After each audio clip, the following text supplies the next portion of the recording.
नमस्कार साथियों, स्वागत है आप सभी का आपके अपने चैनल ट्रेड सॉल्यूशन पर। दोस्तों, आज सेशन में हम लोग बात करने वाले हैं, काफ़ी ही महत्वपूर्ण मुद्दे बात करने वाले हैं। EWS, NCL, SC, ST, CTET जितने भी आपके तरह के मुद्दे हैं जिसमें आपको लग रहा है कि आरक्षण इसमें आपको नहीं मिलने वाला है, इन सब के बारे में बात करने वाले हैं। और सचिवालय अपडेट के बारे में बात करने वाले हैं कि क्या कुछ आप लोगों का सचिवालय अपडेट इसके रूप में आपको आया हुआ है और क्या कुछ आपको बात किया गया, क्योंकि वहाँ पर आपको लेटर लिखा गया था और वहाँ पर जाया गया था तो आपको क्या कुछ निकल करके आया। और उसके बाद हम लोग बात करने वाले हैं कि दूसरे राज्य की जो आपको आई हुई हैं बहुएं, ठीक है ना, उनके लिए आपको क्या संकट होने वाले हैं। क्योंकि कुछ लोग ऐसे हैं कि दूसरे राज्य की हैं और यहाँ पर नौकरी कर रही हैं, उनका विवाह यहाँ पर हुआ है, लेकिन यहाँ पर आपको आरक्षण का लाभ उनको नहीं मिलना है, जैसा कि आपको बीपीएससी ने लिखा है। क्या कुछ होने वाला है उन सब के बारे में बात करने वाले हैं। दोस्तों, आप लोगों का क्वेरी था कि कौन से बुक से प्रिपरेशन किया जाए, तो आपका यहाँ पर किरण पब्लिकेशन का, ठीक है ना, काफ़ी बेहतरीन बुक होने वाला है। इसके लिए आपको गाइड भी आता है, प्रैक्टिस सेट भी आता है और सभी प्रश्न का बेहतरीन एनालिसिस किया जाता है। 1 to 5 के लिए, 9 to 10 के लिए, 10+2 के लिए, सबके लिए आपको बुक्स यहाँ पर उपलब्ध हैं। जीएस के भी आपको बुक उपलब्ध हैं। तो यदि आप चाहें अपनी तैयारी को बेहतरीन बनाना तो आप इस बुक को ले सकते हैं। चलिए हम लोग बात कर लेते हैं कि क्या कुछ आपको सचिवालय में जाया गया था, क्या कुछ आपको निकल करके आया और क्या कुछ आपको लेटर में लिखा गया था, उसके बारे में भी हम लोग बात करने वाले हैं। तो इस सेशन में आप अंत तक बने रहिएगा और यदि अभी तक नहीं सब्सक्राइब किए हैं तो दोस्तों जरूर सब्सक्राइब कर लीजिएगा, ठीक है ना। चलिए हम लोग बात कर लेते हैं। पहले तो हम लोग बात कर लेते हैं कि कौन लोग इस फॉर्म को भरेंगे, क्योंकि भरना फॉर्म की आपको पता है कि भरना आपका शुरू हो गया है, ठीक है ना। तो आपको किसको फॉर्म भरना है और किसको अभी फॉर्म नहीं भरना है उसको समझिए, ठीक है ना। कौन लोग फॉर्म भरें, कौन लोग अभी फॉर्म ना भरें, इंतजार करें। तो वो लोग जिनको आरक्षण का लाभ नहीं लेना है वो फॉर्म भर सकते हैं। जो जनरल कैटेगरी से हैं, ठीक है ना, वो आपको लाभ ले सकते हैं। या फिर पुरुष के बारे में बात करें तो पुरुष भी इसका लाभ ले सकते हैं, ठीक है ना। लेकिन यहाँ पर महिलाओं के बारे में बात करें तो वहाँ पर आपको काफ़ी तकलीफ होने वाला है। और कहीं कुछ जगह पर आपको पुरुष भी हैं जहां आपको यहाँ पर इनका EWS, NCL और SC ST का लाभ लेना चाहते हैं, ठीक है ना। SC ST और सीटेट जिसका लाभ लेना चाहते हैं उनके लिए आपको काफ़ी तकलीफ है। यहाँ पर हम लोग बात करने वाले हैं कि अनामिका जी और अन्य 6 लोगों ने मिल करके, ठीक है ना, सचिवालय गए हुए थे और क्या कुछ आपको वहाँ पर बात हुआ। वहाँ पर आपको पंकज सर से बात हुआ, ठीक है ना, और अंसारी सर से आपको वहाँ बात हुआ। क्या कुछ बात हुआ उसी को हमने शब्दशः यहाँ पर लिखा है, ठीक है ना। यहाँ पर क्योंकि सब पॉइंट को याद रखना मतलब आसान नहीं है, सभी को आप याद नहीं रख सकते, ताकि मैं भूल ना जाऊँ, इसलिए मैंने आपको यहाँ पर सभी के सभी पॉइंट्स लिखा है। और जो कुछ आपको बात हुई वही सभी बातों का यहाँ पर आपका विवरण है। सचिवालय दौरे में पंकज सर और अंसारी सर से बात हुई और यहाँ पर सामान्य प्रशासन विभाग से भी आपको बात हुई और आश्वासन यहाँ से मिला, ठीक है ना। यहाँ से आपका आश्वासन मिला, सामान्य प्रशासन विभाग से आश्वासन मिला। इस जितने भी आपको मुद्दे हैं इन मुद्दों को लेकर के क्या कुछ बात हुआ उसी के बारे में हम लोग बात करते हैं। पंकज सर से आपको इसके बारे में बोला गया कि सर ब्लॉक में पिता के पते से जो आपको यहाँ पर जाति बन रहा है, लेकिन EWS, NCL ये सब कुछ आपको नहीं बन रहा है, ठीक है ना। और वहाँ पर जो है बोला जा रहा है कि जाति बनवा लीजिए और बाकी आपको पति के पते से बनेगा, क्योंकि हमारे पास इसका कोई विभागीय लेटर नहीं है। जिसके पास आप बनवाने के लिए जाइए ब्लॉक में तो वहाँ पर कहा जा रहा है कि विभागीय लेटर नहीं है इस तरह का आपको बनाने के लिए। सिर्फ आपको जाति बन सकता है पिता के पते से, EWS, NCL ये वगैरह नहीं बन सकता है, ठीक है ना। यहाँ पर आय वगैरह नहीं बन सकता है, ऐसा कहा जा रहा है। तो इनसे ये बात आपको कही गई तो इन्होंने आपको कहा, पंकज सर ने आपको सुना, कुछ समय तक सुना और उन्होंने कहा कि डीएम से मिलिए और डीएम से मिल करके कहिए इस विषय में आपको संज्ञान लेने के लिए। तो अभ्यर्थी जो है कहे कि हम लोग कहाँ के बारे में, कहाँ डीएम के बात हम लोग पढ़ें या फिर हम लोग चक्कर काटते रहें दफ्तर का, ठीक है ना। अभ्यर्थियों का कहना था, जो भी अभ्यर्थी गए हुए थे उनका आपको कहना था। और ये जो आपको समस्या है किसी एक जिले की समस्या नहीं है, ये लगभग हर जिले की समस्या है, क्योंकि हर जगह तो आपको अभ्यर्थी हैं ही और सबको फॉर्म भरना है और सबके लिए एक ही सिस्टम है कि इस सिस्टम से आपको यहाँ पर फॉर्म भरना है, ठीक है ना। तो अभ्यर्थियों ने इस बात को कहा कि तो इस पर उन्होंने कहा कि जो यहाँ पर अपने उप निदेशक को आपको बुलाए, वहीं पर आपको बैठे हुए थे और कहा कि इनके जो भी आपको मैटर है इन पॉइंट को आपको नोट किया जाए और बोले ठीक है हम देखते हैं कि इसमें क्या करना है। इनका सीधा ये बात आपको क्या कुछ, अभी तो ये आपको नए यहाँ पर आए हुए हैं, ठीक है ना, और इन्होंने सीधा ये बात कहा है कि हम इसमें देखते हैं कि क्या करना है। अर्थात इनसे कोई भी विशेष आश्वासन यहाँ पर नहीं मिला कि इस मैटर में हम क्या कुछ करेंगे और सुधार करेंगे, इसके बारे में आपको आश्वस्त नहीं हुए। तब अब आगे बढ़ा गया, क्योंकि यहाँ तक आप नहीं ठहर सकते, क्योंकि अभी तक हमारा जो बात था क्लियर नहीं हुआ था और सारे के सारे मुद्दे अभी तक आपको पेंडिंग में थे। और इनका सीधा ये कहना है कि हम देखते हैं कि इसमें आपको क्या करते हैं, ठीक है ना।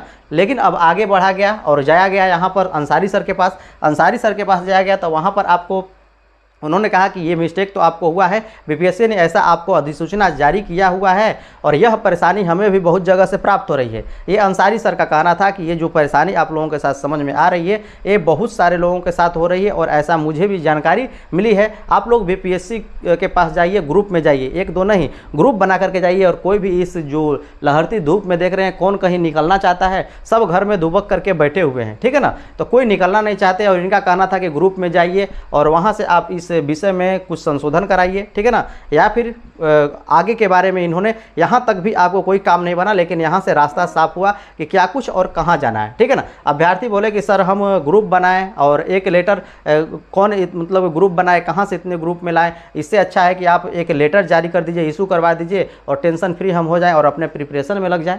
विद्यार्थियों का कहना था कि हम लोग कहाँ कहाँ ग्रुप बनाएं, कितने ग्रुप का हम लोग चक्कर काटें, हम अपना प्रिपरेशन करें या फिर ग्रुप बनाते फिरें। और अंसारी सर से कहा गया कि लेटर हमें एक इशू करवा दीजिए इस विषय पर, ताकि आपको सभी ज़िले में आपको पहुंच जाए और जो सिस्टम से है उस सिस्टम से या तो बने या नहीं तो ये सिस्टम आपको हटा दिया जाए जो बीपीएससी के थ्रू आपको है, ठीक है ना। फिर बनाने वाला जो सिस्टम है ईडब्ल्यूएस और एनसीएल वगैरह ये आपको हट जाए। तो यहाँ पर जो आपका होने वाला था, उन्होंने अंसारी सर ने क्या कहा उसके बारे में हम लोग बात कर लेते हैं। उन्होंने बीपीएससी को शायद कॉल लगाया था, उस समय पूरा क्लियर नहीं हो पाया कि किसके पास कॉल किए हुए थे, लेकिन शायद बीपीएससी के पास आपको कॉल हुआ था और बोला, जो आपको वहाँ पर गए हुए थे 5-6 लोग जो गए हुए थे उनसे बोला कि बाबू जा सकते हो और एक बार सामान्य प्रशासन विभाग में, जो सामान्य प्रशासन विभाग में है यहाँ पर जाने के इन्होंने कहा कि सामान्य प्रशासन विभाग में जाइए और यहाँ से आपको जो भी समस्याएं हैं क्लियर होने के ज़्यादा चांस है, क्योंकि इस विषय में सामान्य प्रशासन विभाग काफ़ी बेहतर से बता सकता है कि क्या कुछ होने वाला है। तो जितने आपको ये अभ्यर्थी थे जो गए हुए थे सचिवालय, इन्होंने अब सामान्य प्रशासन विभाग की ओर रुख किया और सामान्य प्रशासन विभाग में जो आपको यहाँ पर डायरेक्टर बैठे हुए हैं, ठीक है ना, आतुरता उनमें दिखाई दी। उन्होंने जो आपको इन्होंने बात कही उस पर संज्ञान लिया और अपने जूनियर से कहा कि देखो जो आपको शिक्षा विभाग की ओर से कितने शिक्षक अभ्यर्थी परेशान हैं, सारा पॉइंट्स नोट आउट करके फिर से इन्हें वापस बुलाओ, अर्थात जितने भी आपको पॉइंट्स इनकी जो भी आपको समस्याएं हैं इनको नोट आउट कीजिए और इन्हें पुनः बुलाइए, ठीक है ना। फिर एक आवेदन लिखवाया गया जिससे कि आपको जो आपको प्रॉब्लम था इस प्रॉब्लम पर आपको एक आवेदन लिखाया गया। इसमें जाति आय निवास के बारे में आपको जो अधिकारियों से बोल रहे हैं कि जाति पिता बाकी आप पति से बनेगा, जैसा कि जो अधिकारी हैं पहले ही बोला आपको जा रहा था कि जो आपको यहाँ पर जाति है पिता से बनवा लीजिए, बाकी आपको पति से बनवा लीजिए, वैसी स्थिति यहाँ पर उन्होंने आपको लिखा।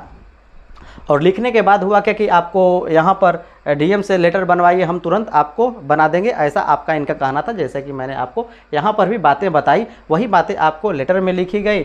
इस पर आपको सामान्य प्रशासन विभाग से कहा गया कि ऐसा थोड़ा ही होता है, बीपीएससी की ओर से एक सर्कुलर जो आपको जारी किया गया है कि इस सिस्टम से आपको बनाना है तो उसी सिस्टम से आपको बनवाना पड़ेगा। सीधा सीधा यहाँ पर ये बात कही गई सामान्य प्रशासन विभाग से कि जो ऐसा थोड़ा ही होता है, बीपीएससी की ओर से जो भी आपको सर्कुलर जारी किए गए हैं ये लेकर के आपको जाति आय निवास से कि आपको जो भी आपको महिलाएं हैं लाभ लेना चाहती हैं अपने आरक्षण का, तो उस स्थिति में उनको पिता के पते से ही बनवाना पड़ेगा। ये बातें आपको यहाँ पर क्लियर की और उन्होंने कहा कि ऐसी बात है तो किस डिस्ट्रिक्ट से आप लोग हैं, जो भी लोग आप गए थे अलग अलग डिस्ट्रिक्ट से थे, एक ही जगह के लोग नहीं थे, ये सभी के सभी आपको अलग जगह के थे। तो वहाँ पर कहा कि अपना अपना आप डिस्ट्रिक्ट लिखिए और मोबाइल नंबर भी हमें ज़रूर दीजिए ताकि हम आपसे कांटेक्ट करें और इस बारे में आपको बताएं और इसका जो सोल्यूशन है सोमवार तक हो जाने वाला है। इन्होंने सीधा सीधा आश्वासन दिया कि सोमवार तक आपका इस विषय पर सोल्यूशन हो जाएगा कि क्या कुछ आपको ईडब्ल्यूएस आरक्षण वगैरह सीटेट एससी एसटी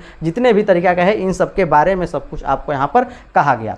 आगे और भी हम लोग बात करने वाले हैं कि जो आपको यहाँ पर सीटेट में है, पहले महिलाओं को आपको 82 मिलता था, ठीक है ना, 82 मिलता था और जो एससी एसटी है जो आपको फिजिकल हैंडीकैप्ड हैं उनका आपको 75 पर होता था। तो इनके बारे में भी आपको बात हुई, ठीक है ना, इस विषय पर भी आपको बात हुई। यहाँ पर तो आपको एससी एसटी एनसीएल के बारे में आपको बात हुई, यहाँ पर ईडब्ल्यूएस और एनसीएल के बारे में बात हुई, ठीक है ना। लेकिन अब यहाँ पर इसके बारे में भी आपको पूछा गया, इस विषय में उन्हीं से आपको पूछा गया जो आपको डायरेक्टर हैं वहाँ, तो उनसे पूछा गया कि सीटेट के बारे में। तो डायरेक्टर सर ने कहा कि पहले से तो आपको होता आ रहा है, ये तो हमको भी आपको पता है, लेकिन सोच रहे हैं कि क्या करना है। अब इस विषय पे इन्होंने भी यही बात आपको बोली जो कि यहाँ पर इन्होंने ये टोटल के टोटल मैटर में बोला था, ठीक है ना। यहाँ पर पंकज सर ने जो आपको बोला था ये बात कि देखते हैं कि क्या होता है, वहीं यहाँ पर इन्होंने ये भी बात को सोच रहे हैं कि क्या करना है इस विषय में, जो आपको 82 और 75 वाला है, ठीक है ना। तो ये वाला आपको अभी भी काफ़ी मुद्दा है इस विषय में। तो आपको यहाँ पर EWS NCL के मुद्दे में तो इन्होंने कहा कि हम देखते हैं, इसमें आपको सोल्यूशन आपका मिल जाने वाला है सोमवार तक। लेकिन यहाँ पर इस मुद्दे में अभी तक आपको यहाँ पर बोल रहे हैं कि सोच रहे हैं कि क्या करना है इस विषय में। जानते हैं कि इससे पहले आपको ये आरक्षण मिल रहा था, 82 और 75 मार्क्स में आपको हो रहा था, लेकिन अभी हम सोच रहे हैं कि इस पर क्या करना है। हो सकता है कि इसे आपको जो है इसी रूप में आपको ला दिया जाए, और नहीं तो क्योंकि अभी तक तो इसका कुछ नोटिफिकेशन नहीं निकला है, तो क्या कुछ कहा जाए इस पर कुछ अभी तक नहीं कहा जाता। तो जिनको इन सब का लाभ लेना है वो अभी रुकें, जिनको लाभ नहीं लेना है वही इस फॉर्म को भरें, ठीक है ना। एक आग्रह आप लोगों से और भी है, जो भी आप पटना के नज़दीकी हैं, जैसा कि इन्होंने कहा था कि ग्रुप बना करके आप BPSC के पास जाइए, तो आप ग्रुप बना करके सचिवालय में जरूर जाने का प्रयास कीजिए। किसी एक व्यक्ति का यह काम नहीं है, ठीक है ना। कोई एक व्यक्ति कुछ भी नहीं कर सकता, कितना घूमेगा। तो आप लोग यदि ग्रुप में जाएं तो ही कुछ हो सकता है। तो जो भी पटना के नज़दीक हैं वो तो खास करके जाएं, क्योंकि लाभ तो सबको लेना है, एक को तो सिर्फ लाभ लेना नहीं है। सब लोग धूप में बच करके घर पर अड़े पड़े हुए हैं कि नहीं हमको धूप मार देगा, बाकी किसको है, उसी को सिर्फ नौकरी लेना है जो वहाँ पर जा रहा है। तो आप लोग भी जाने का ज़रूर प्रयास कीजिए, ताकि आपको यहाँ पर इस विषय में कुछ अच्छी अपडेट मिल सके। यहाँ पर आपको अच्छी अपडेट देखने को मिलेगी सोमवार को, ठीक है ना। यहाँ पर जो EWS है, NCL है, और जो यहाँ पर जाति आय निवास है, इसके बारे में जो भी आपको मैटर होना है ये आपको सोमवार को देखने को मिल जाएगा। चलिए आगे क्या कुछ हुआ है लेटर में, उसके बारे में हम लोग बात कर लेते हैं, ठीक है ना। जैसा कि आप देखे हैं कि इसको लेटर इसके लिए लिखा गया है, तो उस लेटर में क्या कहा गया है आप देख सकते हैं कि जो आपको लेटर लिखा गया है ये आपको अनामिका सिंह जी के द्वारा आपको लिखा हुआ है लेटर। और यहाँ पर आपको विवाहित महिलाओं के जातीय स्थायी निवास आय EWS निर्गत कराने के संबंध में आपको लेटर लिखा गया है, ठीक है ना। जो आपको है मैटर आप पढ़ सकते हैं कि क्या कुछ आपका लिखा हुआ है, अच्छी तरीके से आप यहाँ पर पढ़ सकते हैं, ठीक है ना। और वहाँ पर आपको जो आरक्षण वाला मुद्दा है उसके बारे में भी बात आपको कही गई, ठीक है ना, सीटेट वगैरह में कि कितना कुछ चाहिए। अब यहाँ पर देखिए ये अखबार का आपका कटिंग है, इसमें लिखा है कि दूसरे राज्यों से आई बहुओं का पत्ता साफ कर रहा है मायके का पता। पत्ता साफ करने का अर्थ है कि काट रहा है, ठीक है ना। अच्छा यहाँ पर पत्ता है इनका काट दे रहा है। जो भी आपको यहाँ पर BPSC के थ्रू जो आपको बनवाना है आरक्षण के लिए, वो आपको पिता के पते से बनवाना है। अब जब पिता के पते से बन जाएगा सब कुछ, क्योंकि वहाँ पर जाति आय निवास सब कुछ पिता के, जिसका निवास ही हो गया दूसरे राज्य में, उसका क्या होने वाला है, उसका तो बिहार में मौका ही नहीं मिलेगा। तो उसको कहाँ से यहाँ पर शामिल हो पाएंगे वो लोग। उसी के बारे में आपको यहाँ पर लिखा है कि बिहार में ब्याही गई और शिक्षक की नौकरी कर रही सूबे से बाहर की महिलाओं की जो मुश्किलें हैं आपको कम होने का नाम नहीं ले रही हैं, ये इसमें आपको एलिजिबल नहीं है। क्योंकि यहाँ पर पिता के पते से बनेगा तो वही आपको समस्या आएगी। तो इनका सीधा सीधा बात है कि इनको आपको किसी भी प्रकार का आरक्षण नहीं मिलेगा। इस तरह से तो आप फॉर्म भर सकती हैं। BPSC का निर्देश है कि बिहार के मूल निवासी को ही मिलेगा आरक्षण का लाभ। जो आपको आरक्षण का लाभ, जैसा कि आप जानते हैं कि जो आपको जिनके पास डोमिसाइल है वही आरक्षण का लाभ ले सकते हैं, अर्थात वो बिहार के मूल निवासी हों। यह है BPSC का निर्देश। विद्यालय अध्यापक नियुक्ति में आवेदन करने के लिए बिहार का स्थायी निवासी होना चाहिए। इसके साथ साथ आरक्षण का लाभ लेने को विवाहित महिलाओं का जाति आवासीय प्रमाण पत्र उनके पिता के नाम और पते से निर्गत होना चाहिए, न कि उनके पति के नाम से। ये तो आप शुरू से ही सुनते आ रहे हैं और यही सबसे बड़ी समस्या है। तो इस समस्या को आप समझिए। और जो भी आपको सीटेट सर्टिफिकेट का मुद्दा है, ठीक है ना, और मार्कशीट का, सर्टिफिकेट और मार्कशीट के बारे में बात चल रही है थी कि मार्कशीट आपको इसमें कौन सा डाला जाए, ठीक है ना, और सर्टिफिकेट कौन सा डाला जाए। तो ये आपको काफ़ी ही समस्या है। जो सर्टिफिकेट जो फेल हुए हैं उनके लिए आपको काफ़ी समस्या है। सर्टिफिकेट नंबर के बारे में पूछा जा रहा है, तो सर्टिफिकेट नंबर तो आपको सीटेट में होता ही नहीं है। तो यहाँ पर आपको नॉट अवेलेबल लिख देना है कि सर्टिफिकेट नंबर आपको मौजूद ही नहीं है, ठीक है ना। यहाँ पर आपको सर्टिफिकेट नंबर मौजूद ही नहीं है और मार्कशीट आपको डालना है, जो भी आपको डॉक्यूमेंट अपलोड करने, क्योंकि सर्टिफिकेट में यहाँ पर जो फेल होंगे, जिस स्थिति में आपको फेल होंगे और उनको मौका मिलेगा, अर्थात SC ST के बारे में बात करें, जो पास होंगे तो वो आपको तो इसमें डाल सकते हैं और सर्टिफिकेट नंबर नॉट अवेलेबल होगा और पास वाला डाल सकते हैं। लेकिन जो सर्टिफिकेट में फेल हुए हैं, सर्टिफिकेट में आपको फेल हुए हैं और यहाँ पर मार्क्स उनका 75 ही हैं, 82 हैं, तो वो पास हैं, तो वो क्या करेंगे, तो वो आपको यहाँ पर डालेंगे। लेकिन वहाँ पर क्या करने वाले हैं कि ये सर्टिफिकेट आपको ना ऐड करके मार्कशीट ऐड वहाँ पर करेंगे, क्योंकि वहीं आपको दिखाएगा कि वो एलिजिबल कितना है, ठीक है। तो दोस्तों मैं आशा करता हूँ कि इतनी कुछ आपको समझ में आ गई। तो ये समस्याएं आपकी है, अभी भी समस्याएं ज्यों के त्यों बनी हुई है। तो आपसे गुजारिश है कि आप अभी भी फॉर्म नहीं भरिएगा। जिनको आरक्षण का लाभ लेना है वो निश्चित रूप से फॉर्म नहीं भरिएगा, कम से कम 5-7 दिन और रुक जाइए ताकि सब कुछ आपको क्लियर हो पाए। जो भी आपको सचिवालय से है, बीपीएससी की ओर से है, जो भी आपको समस्याएं हैं, ये समस्याएं तो आज की कोई नई नहीं है, 15 दिन पुरानी ये समस्याएं हैं, लेकिन इन समस्याओं को अभी तक नहीं सुना गया। यही आपको काफ़ी मुश्किल वाली बात है, ठीक है ना, जो कि सुनना चाहिए। 2019 के अनुसार आपको देना चाहिए आरक्षण, ठीक है ना, जो कि अभी तक आपको नहीं मिलता नज़र आ रहा है। ये आपको काफ़ी बड़ी समस्या है। तो दोस्तों चलिए मिलते हैं इस तरह की नेक्स्ट इंटरेस्टिंग सेशन में। आज अभी के लिए इतना ही। देखने के लिए धन्यवाद।